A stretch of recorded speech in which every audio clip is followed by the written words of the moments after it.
Chevrolet infotainment systems in models like the Silverado, Equinox, Tahoe, and Malibu often experience common issues due to software glitches.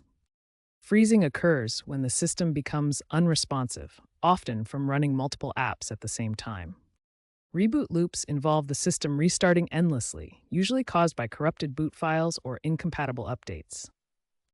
Black screens are complete display failures, often caused by HDMI signal loss, backlight issues, or power supply glitches.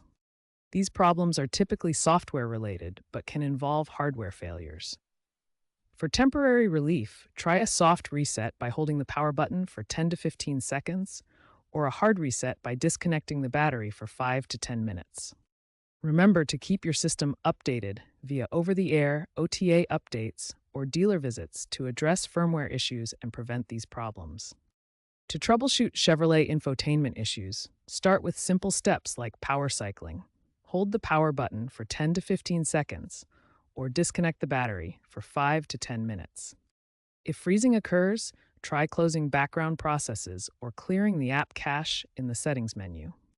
For reboot loops, a factory reset might be necessary, but note that this will wipe user data. Black screens may require dealer diagnostics to check for hardware issues like faulty HDMI connectors. Prevention includes regular software updates and avoiding aftermarket accessories that overload the system. If problems persist, visit a certified dealer for software reinstalls or hardware checks. GM has been rolling out OTA updates, such as firmware version 5.4.1, which fixes reboot loops caused by corrupted cache data. Stay updated with the latest patches for stability.